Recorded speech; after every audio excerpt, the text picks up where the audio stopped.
કોઈ ગજગ્રહ મારે છે નહીં. પ્રવીણભાઈ અને ભાનુબેન તો મારા મિત્રો છે. 25 વર્ષથી ચૂંટણીમાં અમે હારે છીએ. 25 વર્ષથી સાથે જ રહીએ છીએ. સાથે એમને ચૂંટણી લડાવી છે. મારે પહેલા પણ એમને 2 વાર ચૂંટણી લડાવી છે. ભાનુબેન પણ 1 વાર કોર્પોરેટ બનાવ્યા હતા અને પ્રવીણભાઈ 1 વાર કોર્પોરેટ બન્યા છે. બીજી વાર પ્રવીણભાઈ હારી ગયા. આ લોકશાહી છે.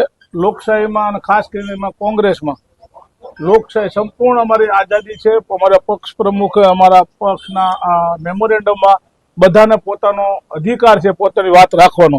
એ પ્રવીણભાઈ હોય તો એની વાત રાખી શકે, હું મારી વાત રાખી શકું છું.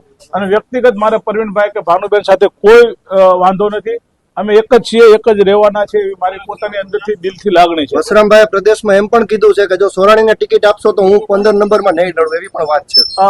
એ વાત કરતા હું એ કહી દઉં, પાર્ટીએ જે એને પાર્ટી વિરુદ્ધ બોલ્યા છે 2 વાર પ્રેસ મીડિયાની સમક્ષ, એટલે પાર્ટી હાર્ડ લાઇટ લેતી હોય તો એમાં બધાનું નામ આવે કદાચ, એમાં મને કાંઈ વાંધો ન હોય. પણ હું એટલો તો કહું આપને કે એ અમારા સિનિયર છે બંને જણા મારાથી, અને એની સાથે અમને કામ કરવાની મજા આવે છે.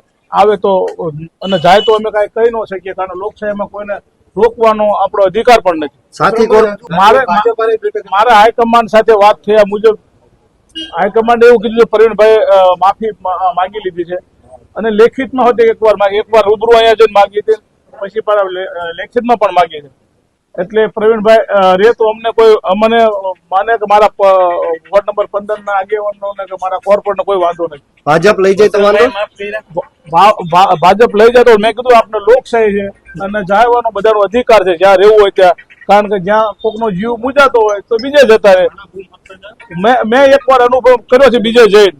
આ તમારી વચ્ચે મારું પાપ પોકારું મેં એકવાર અનુભવ કર્યો છે. કોંગ્રેસને નુકસાન કર્યું હતું એના માટે હજી આજની તારીખમાં મારો આત્મા મને માફ નથી કરતો. તો કોંગ્રેસને ફેર પડશે સોરાણી જાય તો? જો આ દેશમાં કેટલાય આવે છે કેટલાય જાય છે, બધા પક્ષમાંથી આવતા જતા હોય, પણ કોઈ એમ કે ગાડું હું હલાવું છું તો શક્ય નથી. કદાચ ફાયદો થાય, કદાચ નુકસાન થાય, અને અમે માની કે દેશે તો અમને ફાયદો થશે.